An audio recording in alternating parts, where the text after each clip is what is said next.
各位观众朋友好，欢迎收看中嘉新闻周报，我是施凯文。高雄市的交通局举办新左营到桥头铁路立体化的说明会，说明高架化经费约580亿，仅地下化的1/3。车站周边的惠南里长表示，由于高架化对社区的影响较小，也能改善楠梓交通动线，因此倾向高架化。不过仍需完成完整的评估，才能继续推动。交通局举办新左营到桥头铁路立体化可行性说明会。交通局说明，从新左营站到桥头站，计划全长约11.95公里，将立体化包括楠梓车站在内的3座车站。而楠梓车站周边的惠南里长说明，由于铁道路线切割楠梓路网，车站东侧居民目前都是绕道前往捷运都会公园站。立体化后可打通前站的建南路，直通后站青埔街，居民前往捷运站的便利性是更加提高。开通的话，我们车流量可以减少从那边惠民变道，然后汽车也可以从建南路那边过去那个惠民的那个青埔街。其实我们楠梓坑总 total 的人数有6万多人，就是这8里，就是通往那个惠民这边有这么多6万多个的里民这样子啊，就是居民。那我们很乐观其成，那里民也希望能早一点促进，让我们可以打通，然后高架跟地下都可以了。交通局也说明，初估铁路地下化的经费是1750亿元，而高架化经费只要580亿。里长表示，里内有社区大楼临近铁轨，若走地下化可能会影响大楼地基，因此赞同采用高架化。宽度啊，就是怕他在施工的时候护地不够大，会往我们这边住大楼这边靠近来，那就会更施工方面就会更有那个未知数的，它会伤害到我们大楼。因为我们这边亚太新纪元的地基，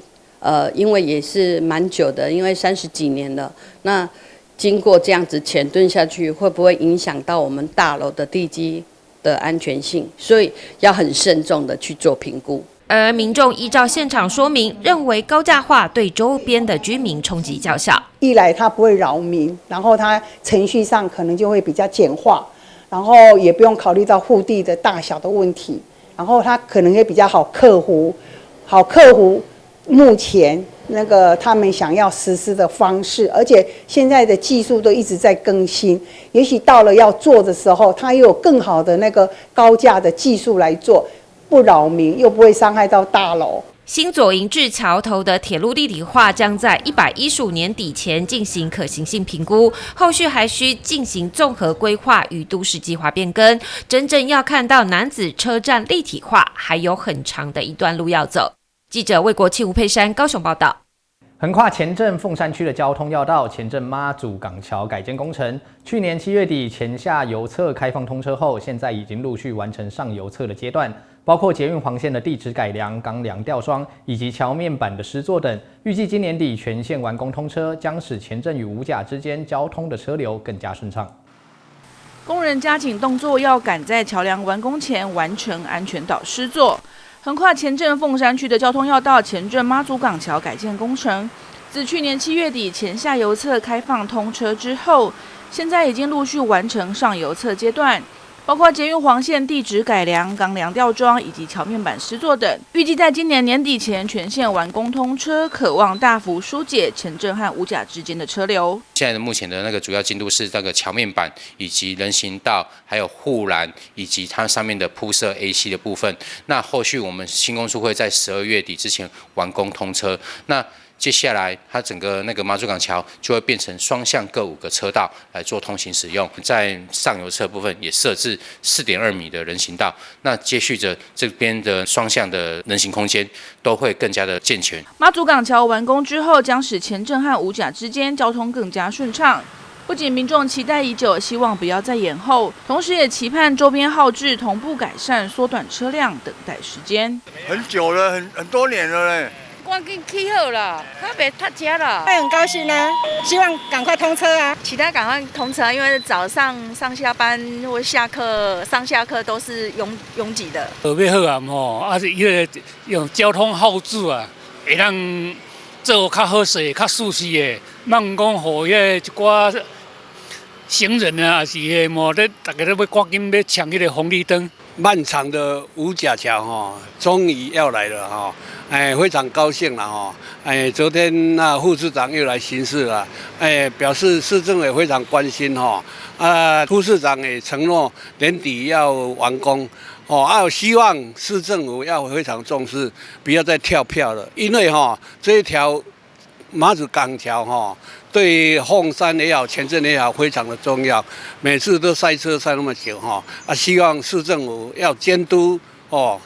厂商尽快完成。马祖港桥改建之后，桥面拓宽到25公尺，未来往前镇方向将提供3个车道，往凤山则是2个车道，并增设安全人行道，渴望提升通行效率与便利性，减少拥塞情形，让地方发展更有动能。记者张世明高雄报道。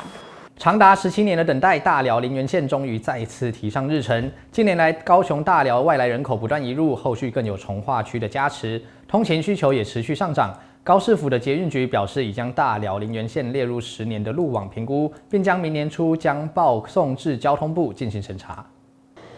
捷运局线延伸再传新动作，延宕17年的大寮林园线计划终于提上日程。在地议员于议会质询中表示，近来大寮地区外来人口移入众多，交通需求直线上升，是否将重新评估大寮林园线可能？或高市府肯定答复。咱大寮林园即马，会使讲这几年内底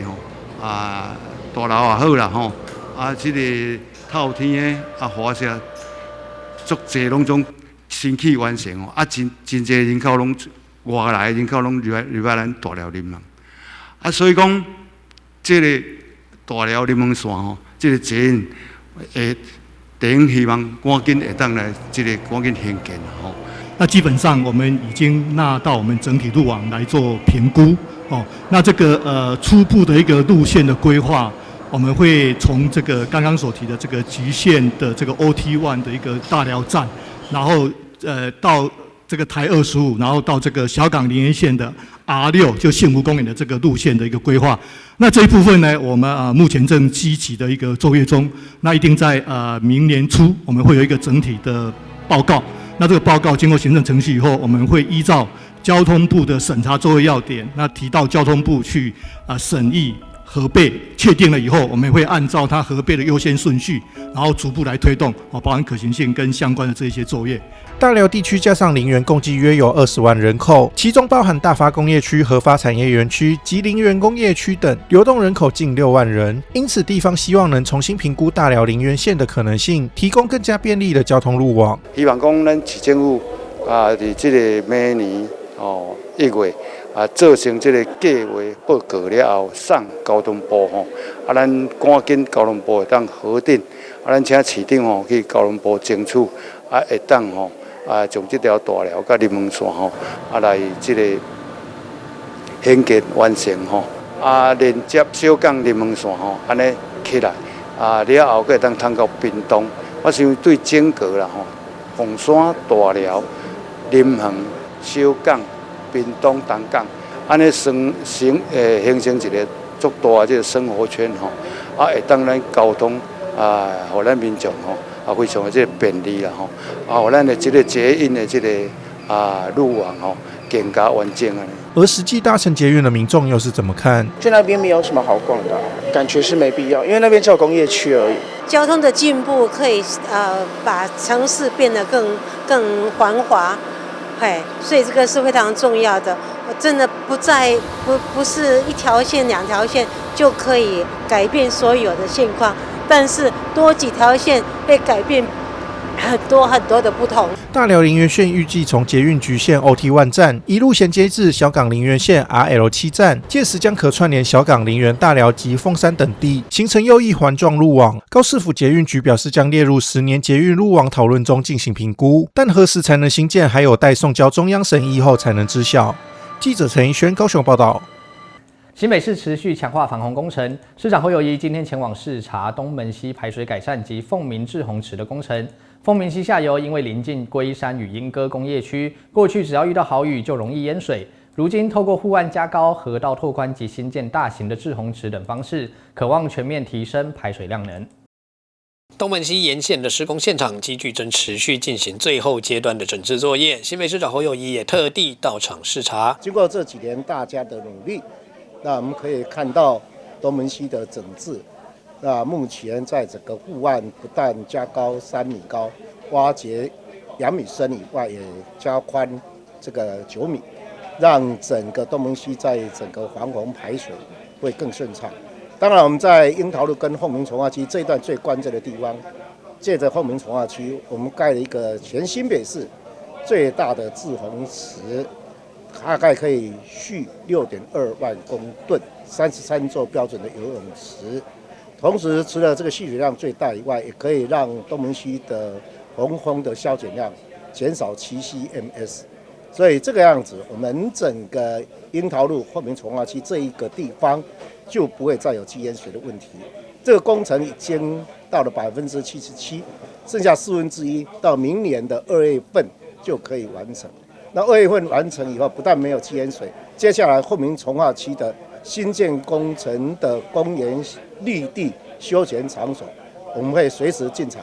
东门溪下游穿越莺歌与龟山工业区，一旦碰到午后大雨或极端的气候，工业区的地势低洼，排水量又大，往往会成为淹水的热点。后友谊表示，这次的工程最关键的位置就在樱桃路与凤鸣的从化区一带。过去只要上游宣泄不及，附近的住户就容易受到淹水的威胁。那2月份完成以后，不但没有积淹水，接下来后门从化区的新建工程的公园绿地休闲场所，我们会随时进场，让我们后门从化区有一个绿意盎然的公园。下面就是我们全新北市最大的滞洪池，不但没有积淹水的问题发生，也可以有一个很休闲、很舒服的公园，让大家可以使用。所以这个工程对我们莺歌地区后门从化区非常的重要，我们一起加油。工程除了改善排水，也与都市计划同步整合，让凤鸣地区未来的居住安全更有保障。完工后蓄水量可达6.2万公吨，相当于33座的标准游泳池，是目前新北市最大的滞洪池。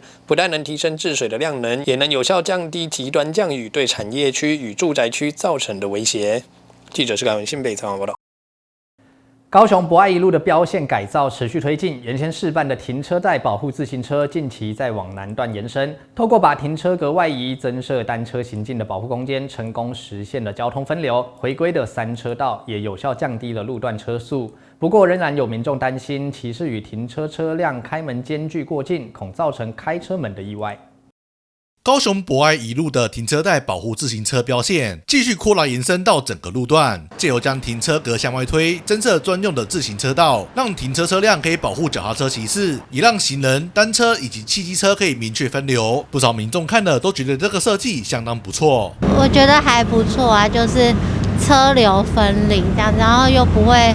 占到人行道。我觉得还不错，蛮安全的啊，至少脚踏车不会骑在人行道。就是跟人这样子，有时候像从那边走过来，可能就容易被撞到。交通局表示，由于博爱路在敲除分隔岛后，3车道变成4车道，路幅变宽，使得车速加快，事故风险也随之增加。因此，交通局才选择画设停车保护带，让博爱一路回归到3条车道，借此避免驾驶超速，也保障单车骑士与行人的安全。那这次我们借着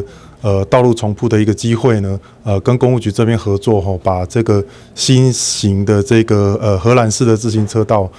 布设在这个路侧这边那可以达到说车道一个瘦身的效果。那上下游的车道数就会达到一致，都是3个车道。那3个车道一致之后就减少了许多路口的冲突。不过有民众担忧，虽然已经有预留空间，但脚踏车与停车格的距离还是有些近。假如有汽车乘客下车，车门就可能会撞上自行车骑士，因此也呼吁汽机车在停车时，可能还需要多加注意周边情况。你看这边就是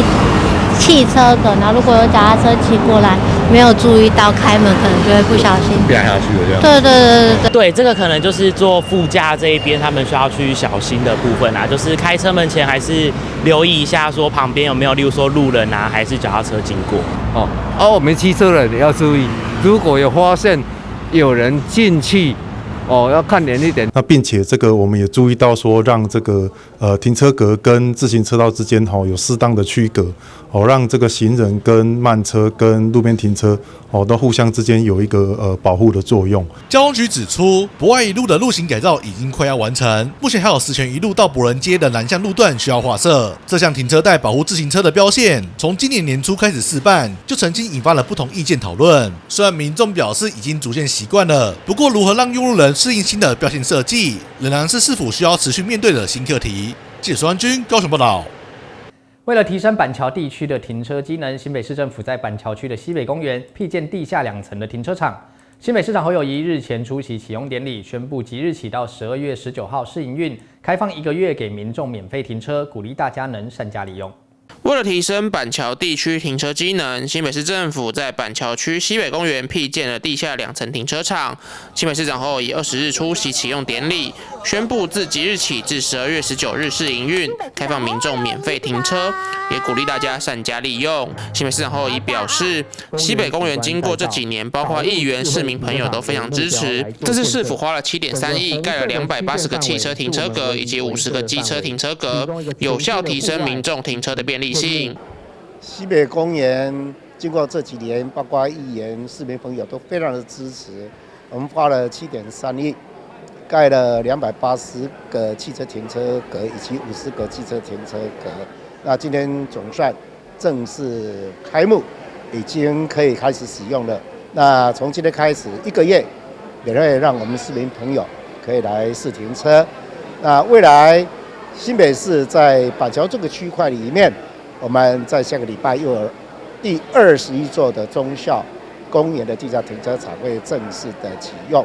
那算算这几年，我们大概花了35亿多，在板桥盖了21座的停车场。那未来停车场的新建，我们会继续做。新北市长侯友宜也指出，随着地下停车场的兴建，市府也把公园做了一个整理。明年即将再盖一座孩子们的游乐场，期盼能让西北公园变得更美丽，也希望孩子们、长辈们都可以充分的使用。那这一次的西北公园的地下停车场，随着地下停车场的兴建，也把公园做一个整理。我们盖了天幕，优化了舞台，把景观池填平作为广场，再加上我们明年又会盖一座孩子们的游戏场，让我们这个公园变得更美丽、更好，让孩子们、长辈们都可以充分的使用。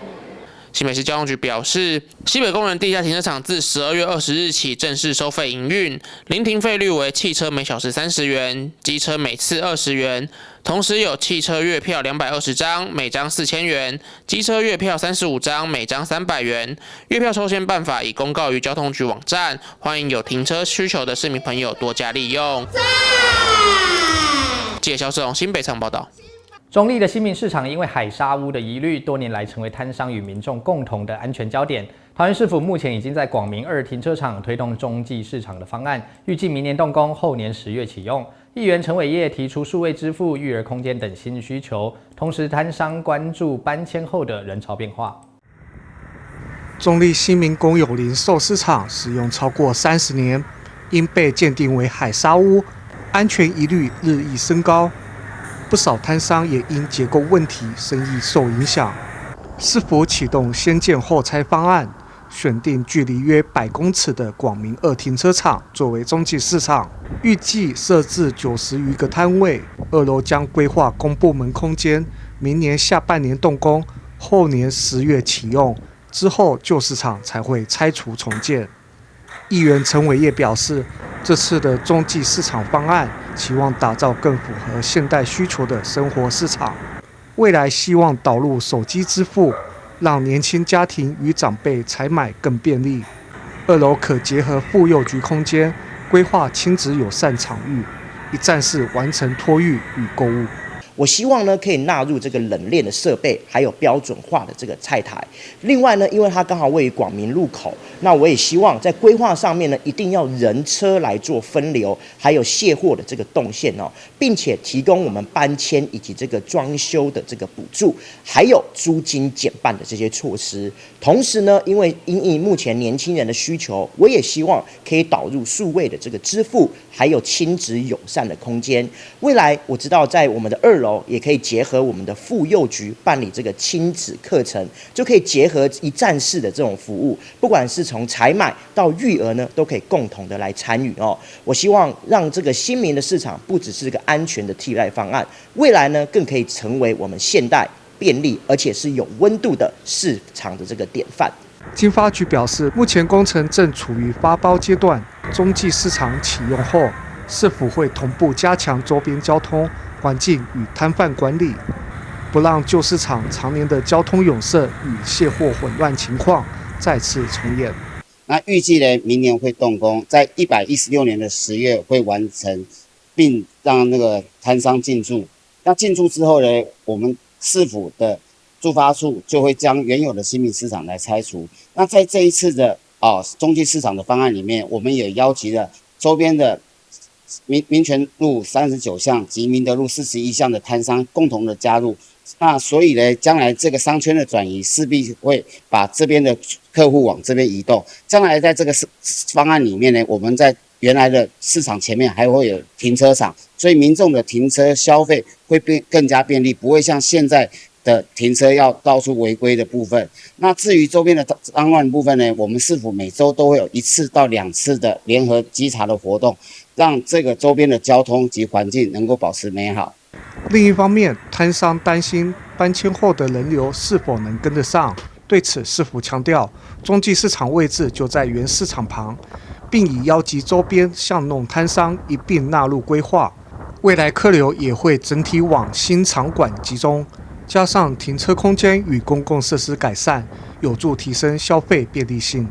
我希望未来我们这个新的这个新民的中继的市场的时候，在推广上面，我们可以结合一些这个活动上面的来推广，让更多民众了解我们新的这个中继市场也可以带来大家更便利的这个环境以及位置哦。例如，我们可以结合一些摸彩的活动，或者是呢在宣传上面，我们也可以提供更宽、更广度的来做宣传，让民众知道未来新民市场的中继市场的位置，以及未来在那边如何让它更加的便利，我们都可以提前来做因应，来做防范。市府表示，后续将持续与摊商沟通装修补助、搬迁安排与宣传推广，盼在新市场正式启用后，带来更安全、便利，也更适合家庭消费的全新市场体验。记者李成浩台湾采访报道。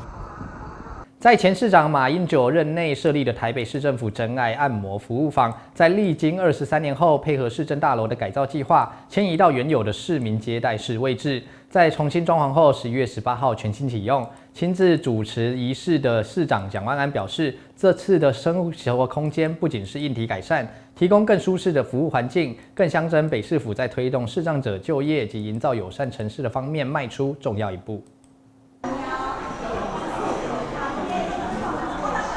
熟练的用双手按摩，舒缓民众紧绷的身体。已经在真爱按摩服务坊服务23年的视障按摩师傅阿里山，就有这项工作撑起整个家。因为我有4个小朋友嘛，就因为我太太都顾小朋友，然后我就一个人工作这样。这个一技之长会帮助你生活。对，没错。怎么样帮助你这个工作？就是因为这个工作就可以撑起一个家嘛，然后可以把小孩子的教育带起来。台北市政府真爱按摩服务坊，换新再出发。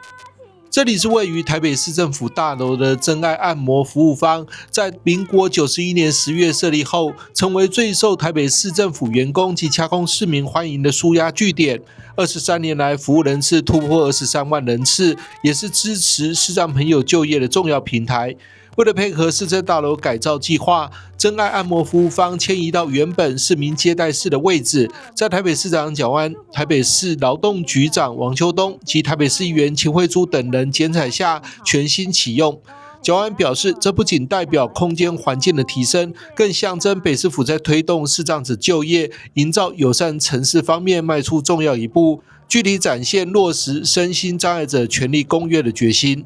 在这么长一段时间，我们提供服务，不只是照顾我们的市府同仁，以及许许多多前来洽公的市民朋友，照顾大家的身心健康。那另一方面，我们也要谢谢许多视障朋友，大家一起共同努力，提供这么好的服务，也表示我们持续的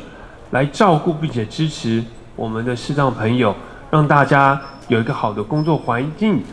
能够走入我们服务市民朋友这样的行列。当然，我们劳动局以及市府各单位，我们也会持续的优化各项服务对于身障朋友的照顾，包括我们多元的这些就业辅导、职业训练，还有持续的优化我们对于身障朋友的工作环境。我们都全力的来做，因为在我们4月29日市政会议专案报告之后，就整个业务上的一个搭配市府的一个换新计划，那其实我们整个视障服务就更升级，那整个多元的视障就业多元服务的可能性、空间的一个创新，非常谢谢市长的大力支持跟台北队的大力协助。连续10年，周周都来真爱按摩服务方接受阿里山师傅按摩的民众也很肯定北市府在市政大楼设置视障按摩方的做法。之前我就在这边，然后经过的时候，没有想到市政府有一个按摩房。然后那时候因为推着推车带着小孩睡着了，我想说，我可以休息一下，就按了一次以后，我觉得因为那时候带小孩很累嘛，那时候按了一下，我就觉得很舒服。后来就固定就是每个礼拜都会来，这样就按了10年的小孩都12岁了。为了欢庆重新开幕，真爱按摩服务方将在11月20号及11月21号2天推出回馈活动。台北市65岁以上长者或持有身心障碍证明的民众，可以享有15分钟免费按摩体验。即日起到12月19号，到店里消费的民众也可以获得来店礼与满额赠等优惠。欢迎民众多加利用，透过实际行动支持视障朋友就业，与北市府共同打造台北市成为友善宜居城市。记者张启腾台北报道。迎接圣诞节，基隆市长谢国良、文官局长江庭文与多位议员、里长等贵宾共同点亮了海洋广场上的圣诞树及贯穿市中心的璀璨灯饰。今年还以全球人气 IP 鲨鱼先生成为点灯的主角，让基隆的冬季夜晚变得浪漫又有趣。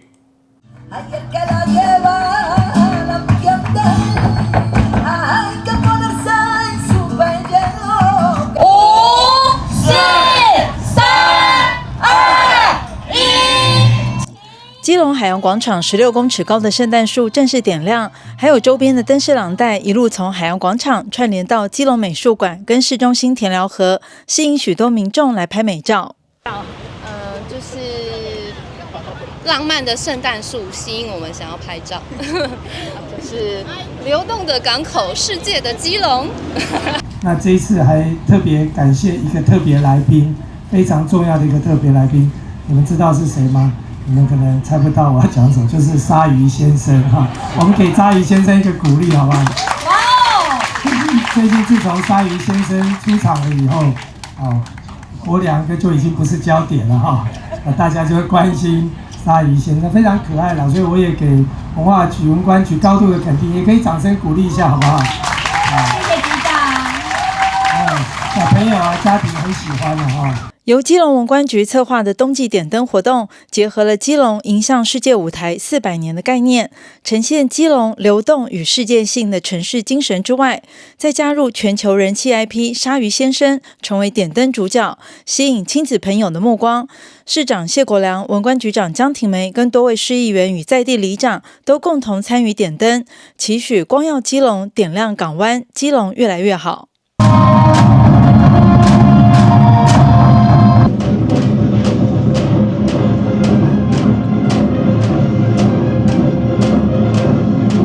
今今天很高兴来到我们国门广场、海洋广场跟田寮河周边的点灯仪式。大家都知道，每到冬天，基隆东北季风又湿又冷，所以我们透过一些点亮圣诞树以及其他的一个我们的环境，来让大家可以感受到冬天我们的一丝温暖。那我们今年除了圣诞树，除了国门广场跟海洋广场以外，我们把灯饰延伸到了田寮河。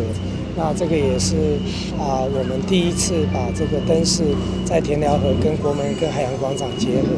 点亮基隆，点亮希望。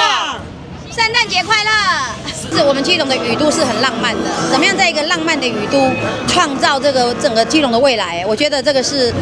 就是市府必须要去努力的地方，而且现在慢慢的基隆已经被看见了。我们一直在讲，希望能够把港口的周遭都能够把它亮起来、美化起来。那今天真的谢谢市长，他的团队真的是很棒，因为据我了解，应该会连续点3个月。这次市长也又做了一个红色的圣诞树，我想对我们基隆来讲哦，这个真的是亮点多多。那这次的这个不一样的圣诞树呢，我想是一个打卡很好的景点。那现在邮轮很多，那在我们市中心里面，我们的海洋广场跟国门广场，那周遭陆陆续续都会亮起来。我们非常感谢我们市长的用心。浪漫的冬季灯饰点亮到明年的3月4号，欢迎国内外游客走进基隆港湾，来感受这座城市跨越400年的能量与风采。记者黄志轩、陈淑平，基隆报道。日本超人气的眼镜品牌持续推广动物平权，在台南水交社文化园区举办野餐我 Pet 你滚草皮音乐季，结合音乐表演、野餐市集和毛孩的互动课程。活动首日就吸引超过3000位的民众带着自家的毛孩到场，享受台南秋日最温馨疗愈的音乐飨宴。以毛孩为主角的滚草皮音乐季在台南水交社文化园区连2天登场。现场除了提供免费宠物义诊和浪浪认养服务，还可以带着宠物一起乘坐摩天轮，旁边人宠共享的市集摊位，不只提供好吃好喝的人气美食，主子们的吃喝玩乐、手作小物也应有尽有，吸引不少民众带着自家的猫狗前来。让他们也可以交朋友，这样，然后我们大人也有得吃有得逛，我觉得蛮友善的。因为有些地方也不太适合带宠物出门，刚好有这个活动，大家可以一起交流一下，可以让大家知道，宠物不管在食衣住行、交通上面，它其实都可以跟人享有共同的权利。毛孩的数量已经超过15岁以下小孩的数目，所以这种跟毛孩同乐的活动其实蛮受欢迎的。这场活动由日本超人气眼镜品牌所主办，长期投入动物平权以及永续理念。今年5月才刚和台南市政府合办首场市集，11月又扩大规模，音乐表演卡司升级。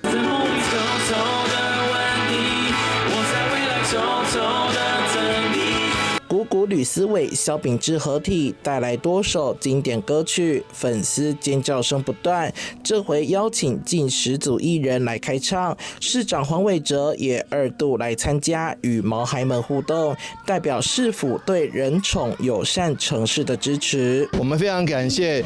Jeans 能够带给毛小孩爱和希望，带给台南欢乐。你看现场人山人海那么多，活动兼具娱乐性与社会意义，希望替台南市民和毛孩家庭带来欢乐的假期。记者周怀谈的报道。为了提升国产花卉的能见度，推动花卉生活化，农业部的农粮署辅导花卉产业工协会，在台北、台中、高雄主要交通节点推出花卉城市幸福出发公共场域的布展活动，以蝴蝶兰、火鹤等国产花卉打造沉浸式的花卉体验，带民众在日常通行中感受花卉的魅力。展区以花卉走入生活为主轴，布置蝴蝶兰、火鹤、洋桔梗与观叶植物，并提供花卉应用展示、互动装置及购花资讯，让通勤路段化身幸福花道。还有假日限定活动，民众可以透过游戏追踪花卉资讯，学习兰花养护技巧，亲身体验花卉训练师的乐趣。在北中南都有一些节点的交通节点的活动，高雄的捷运，还有高铁，台中的高铁跟捷运，甚至在这里，都有一些，我们可以很多的布置，示范性的布置可以开拓我们未来的多元化的市场。大家能够除了可以欣赏到花，也可以帮忙一下购买一些花，并成为我们花卉训练家。在这个过程当中我们可以认识到很多台湾的优秀的品种。兰花产业会在这一波冲击之下，可以建筑一个厚实的一个门槛，就像山一样的稳健。我们希望说，我们兰花也可以成为我们产业的另外一个护国神山。面对美国关税带来冲击，农粮署除了结合高人流场域扩大行销外，也同步推动新兴通路、花卉启蒙课程及国际花展，以多元策略带动内需，并积极协助业者拓展多国市场，让国产花卉在国内外都能持续绽放竞争力。这边走过来看，硬邦邦的，但是来到这个场域里面，我们就马上可以发现说，很舒缓，很舒压，很疗愈，很慢活，这是我们要的。那我们这个活动就是要把外销的部分，除了多元的行销市场，那内销的部分我们也要把它扩大到国内的消费，每个家庭都有花，就像日本一样。我们要挺过这个关税贸易，其实我们要用正面看待了，危机就是转机。那或许因为这个关税，我们用我们的技术，我们用我们的高品质的花卉，我们可以另外创造一片不一样的那个外销市场。活动自11月6号到12月28号接力展出9场，农粮署期盼透过布展与教育推广，让更多民众在日常生活中亲近花卉、使用花卉，以实际行动支持国产花卉。记者林希慧台北报道。全亚洲首场 IUTA 认证的国际极限超级铁人赛事，11月9号到23号在台南的鹿耳门圣母庙展开，共有来自14个国家的精英选手参赛，其中来自美国的选手 Brad 历经瘫痪到参与极限铁人3项的生命故事无比精彩。立委陈亭妃特别陪同他跑过终点，象征台美友谊在台南赛道上的最温暖连结。配合鼓声的节奏，来自美国的 Brad 正慢慢的跑向终点，立委陈亭妃亲自迎接，陪跑最后1里路，还献上花圈，替他戴上奖牌，为他的生命故事来喝彩。Brad 他就是一个生命的斗士，而且为什么说他生命斗士？因为医生像刚刚讲说，都是没法斗啊，他没有办法再面对这个挑战，可他坚持一定要一路往前冲，所以他今天拿到了这样的一个成就，我相信这是我们台湾人应该为他欢呼。Brad 曾经罹患罕见的格林巴利症候群，突然瘫痪，但他用10几年不放弃的意志重新站起，挑战全世界最困难的铁人赛，19公里的游泳、900公里的自行车与210公里的路跑，全部都必须在153个小时之内完成。他可以完成连续5倍的226，真的是非常非常不简单，所以大家看到他的生命力，也见证了这个铁人的精神。台湾其实更应该有运动去打通我们的一个生命的力量，还有国际观，甚至是结合这一次在圣母庙，把我们的宗教文化跟运动结合。在鹿耳门圣母庙前，有许多人自发集气，帮选手加油，让外国选手都感受到台南人的热情。陈亭妃表示，这不只是一场铁人挑战，更是一堂生命课，同时凸显出台南在国际体育舞台上的重要地位。记者周怀台南采访报道。中嘉冠屏3冠王双子星今年11月起与台南市志愿服务推广中心合作，举办媒体试读的系列课程。除了邀请专业的师资分享生活化的情境，避免长辈被诈骗外，在6堂的课程最后1堂课更整合所学，让长辈上台即兴演出防诈短剧，在轻松的趣味中为学习画下句点。面对诈骗与假消息层出不穷，所以中嘉宽频三冠王双子星团队今年11月份结合台南市志愿服务推广中心，锁定高龄长辈规划的媒体识读系列课程。11号的课程压轴，邀请昆山科大讲师林建颖。他除了教大家学会看清楚，用查证代替情绪等防止诈骗的方法，更带领长辈演出防诈骗短剧。会中长辈组队以他们的真实案例来角色扮演，包括稳赚不赔的投资诈骗、儿子车祸视讯要钱，以及运动彩券中奖等情境。这个股票真正起价咧，迄中还未上市的，还未上贵的，真正会买钱。你有想要加入阮的会员？一定爱加会员，还有这个。你爱加入会员，你唔才会钱过。你就食亏去啊！迄即马社会拢用安尼咧骗人。我骑奥多摆，有些人行人烧路，我是无介严重啊，但是对方吼足严重，即马我去送去急诊，马上爱60万块保证金。你较紧回复我，较紧转互我。一天10万块，我即马想咧。我来转，我有想，儿子，你把那个头稍微转一下，看起来好像不是我的儿子啊。长辈以他们的人生故事来防诈，除了有说服力，更重要的是鼓励大家要多问一句，多查一下，相信每个人都是社区媒体守门人。戏剧的方式，然后来讨论防诈的主题，然后同学们也透过思考亲身经历的经验，然后变成绘画的方式，然后去推广，用自己的方式去推广诈骗这个主题，让更多人知道。期待他们未来进入社区的时候，能够当成种子，然后在防诈的主题当中，将更多观念推广给大家。22位长辈经过媒体识读全程6堂课的洗礼，除了将学到的防诈观念内化，更重要的是日后每一位都是社区防诈队的一份子。对此，中嘉宽频三冠王双子星总经理陈建春在课程最后一天也亲自颁发结业证书，盼望大家成为防诈的种子老师，一起宣传如何分别真假，养成对各类新闻和讯息提高警觉。社区防诈守门员，记者郭文吉台南报道。崇佑影艺科技大学举办第2届的银发律时尚走秀，以永续自信再出发为主题，邀请长者亲手蓝染旧衣，并登上伸展台展现独特的魅力。结合社区大学大金农场与客家的文化，让银发族透过时尚走秀展现乐龄不退场的自信风采。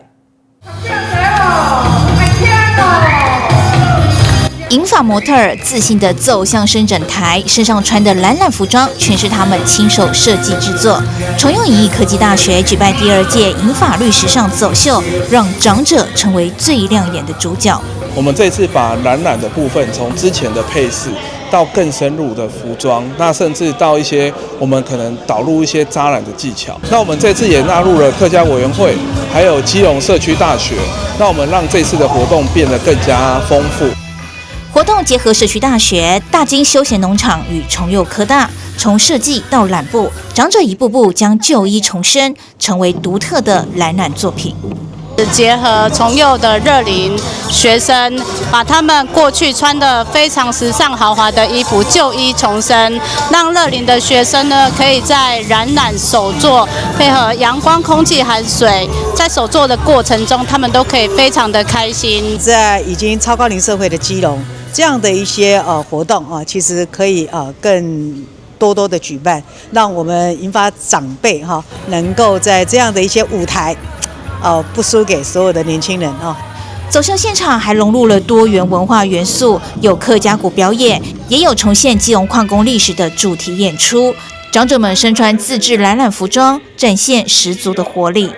我们还有带上我们同乡会的大鼓，学员们呢都学得很高兴，然后每一件衣服都很漂亮。我们都染了很多自己喜爱的作品，那每一个作品都不同，每个人都是满心的欢喜。那这一次呢，让我们有机会能够跟大金农场一起表演这一次的春夏秋冬。乐龄的人是有年纪的，但是呢，我们依然活得很快乐。戏剧很重要，就是说呈现以前基隆的这个重大产业啊，煤矿这个产业啊，让大家记起做我们的前辈这个矿业的整个生活一天的生活的脉络。这个活动也可以带动属于暖暖大金的地方创生以及发展。很邀请大家，我们到了明年还有第3届、第4届，邀请大家一起来现场，一起来看我们每一位长辈的自信美，还有我们大金蓝染非常美的创作。在超高龄社会，基隆用绿时尚走秀，让银发长者重拾自信，也让永续美学与世代融合，在伸展台上绽放光芒。大金走秀赞不赞？记者蔡小军采访报道。您有听过孤独死吗？本着对文学的爱好，一位龟山区公所的公务员将对死亡的恐惧化为行动，探索当一个人最后无亲无故过世时，国家该如何接手处理，并将相关的经验与分析写成论文，出版专书。如果孤独死将是大多数人的未来，引起不少第一线公务员的共鸣。姓名或电话，那我们会尝试看看，就是去找到这些人。站在讲台上侃侃而谈，他是《如果孤独死将是大多数人的未来》书籍作者李夏平，也是龟山区公所的公务员。本着对文学的爱好，以及第一次被通知前往点交一位独居老人遗产的震撼经验，让他改变当初写论文的方向，并将对死亡的恐惧化为行动，探索当一个人最后无亲无故过世时，国家该如何接手处理议题与遗产，进而在最后出版成书。尤其为了深入研究，从社工、警消、宗教人员到公部门同仁，李夏平通通都访谈一轮，借此揭露现行制度的问题以及人性的复杂。日本因为他们比较早进入超高龄社会，所以他们对于这种孤独死的讨论是比我们更多的。那就开始读到一些，因为我一开始觉得孤独死应该是一件很可怕的事情，很多人看到我这本书的第一个反应也是哇，孤独死好可怕。可是其实孤独死它其实并不一定是这么负面的事情。像有的日本学者，他们其实是说，他们觉得孤独死是理想的善终。那孤独死到底是不是一件坏事呢？就是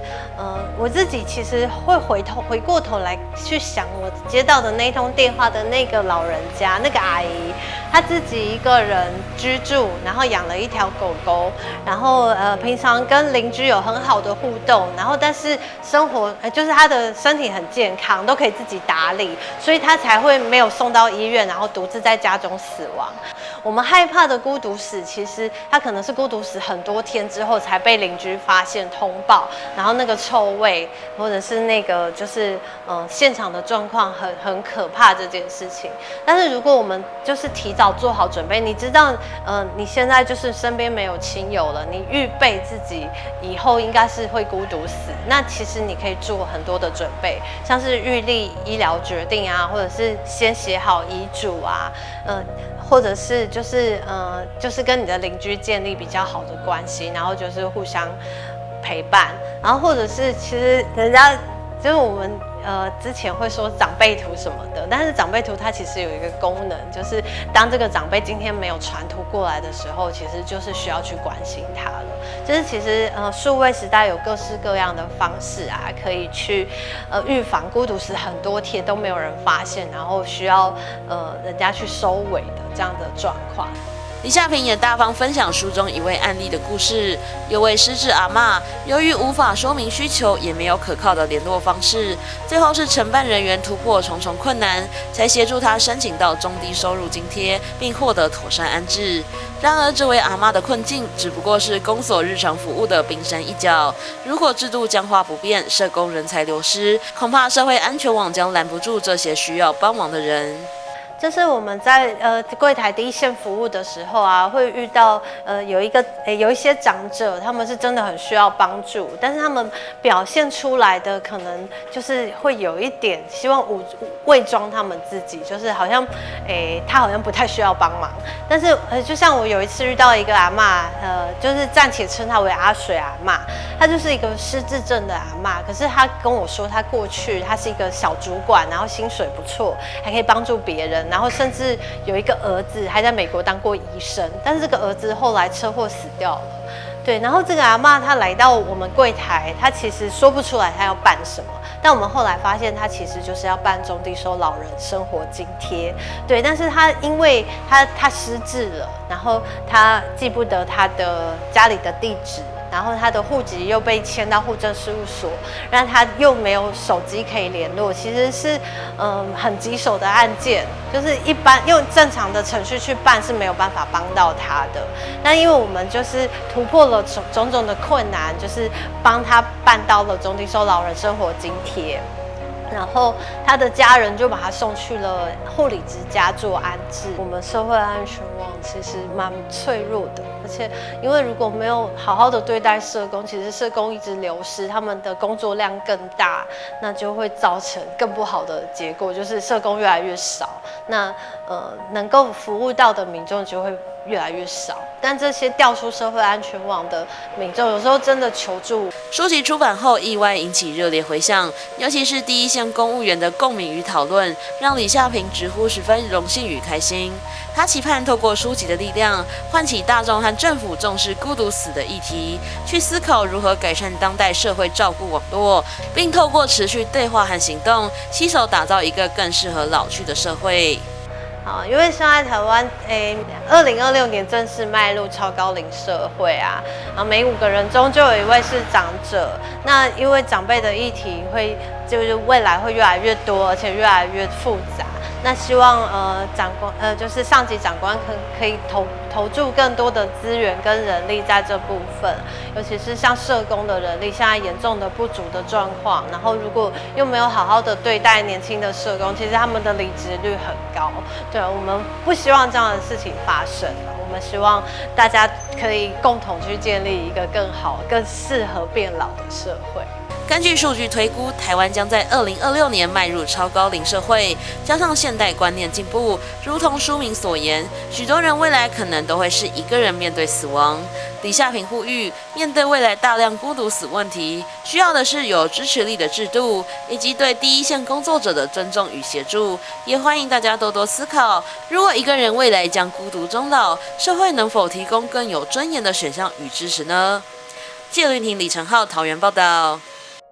美式的烟熏风味在台北就能尝到。位在大安区一家餐酒馆推出蜜酥里的主题菜单，以8道的经典料理呈现美国中西部的家乡味，从烟熏烤肉、南方炸鱼到代表性的甜点，带来浓厚的美式自由精神。美国密苏里有着深厚的烟熏文化，甜辣木香与焦糖香气交织，是当地饮食的灵魂所在。主厨团队以正统美式手法推出香辣烟熏乐排、焦糖烤牛肉与手撕猪肉汉堡，呈现浓厚又多层次的烤肉风味。密苏里州的气候是属于是四季分明的一个地区，所以在夏天的时候，它也是特别的潮湿跟炎热。那在这种天气下呢，我特别喜欢喝啤酒。那喝啤酒就延伸出烤肉的这些烤肉啊、酱啊、牛排这个文化。那也特别是因为密苏里州是主要的牛肉产区。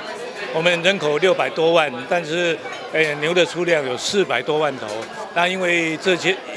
牛的数量，所以也造成我们的牛肉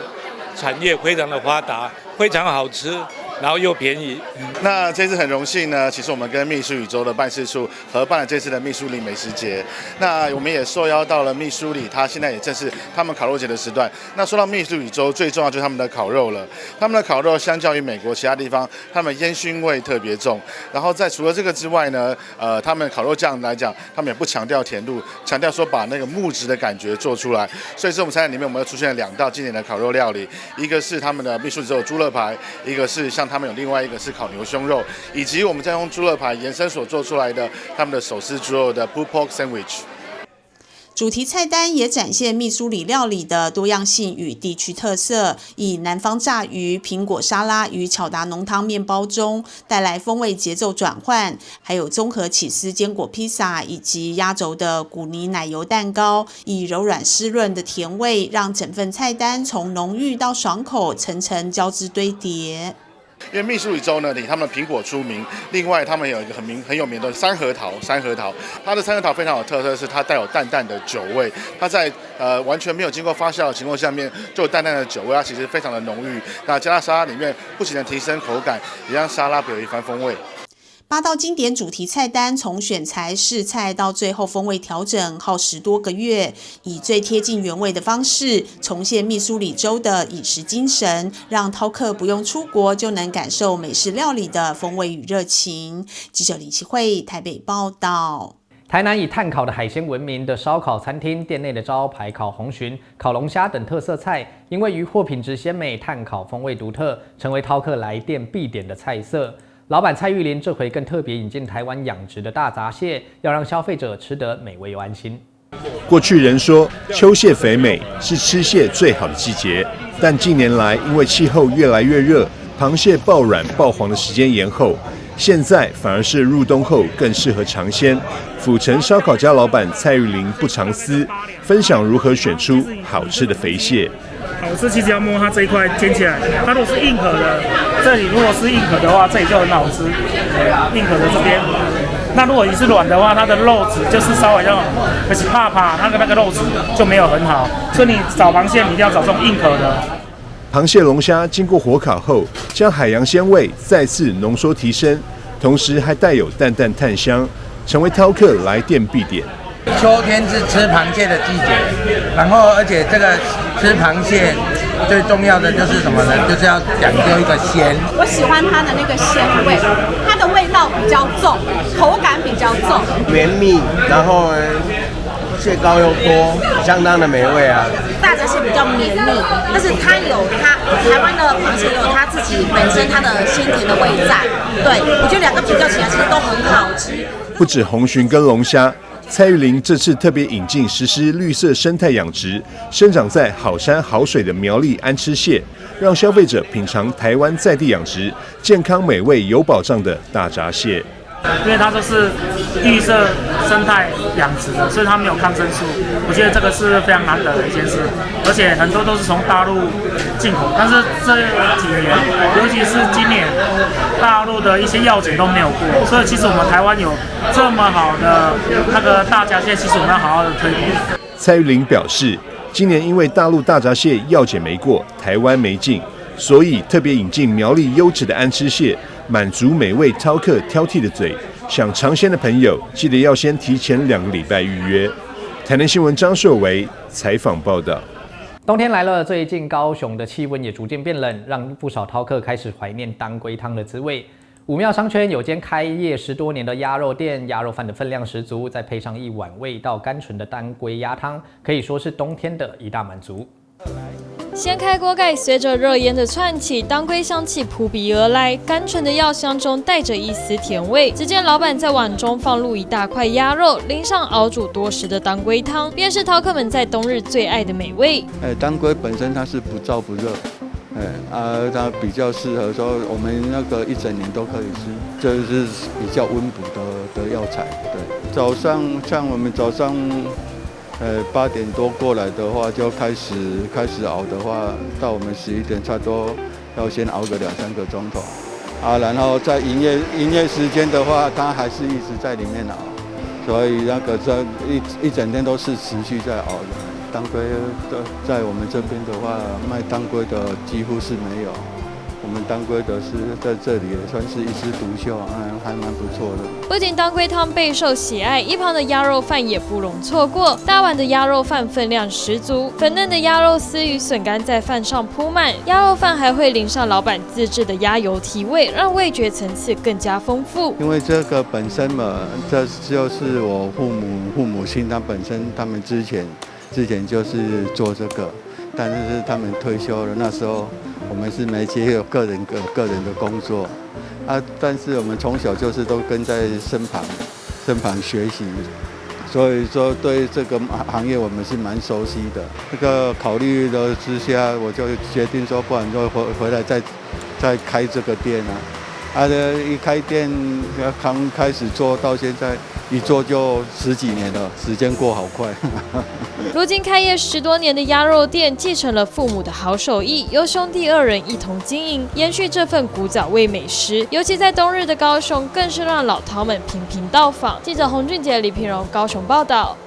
以上就是这周的中嘉新闻周报，我是施凯文，祝您顺心，我们下次见。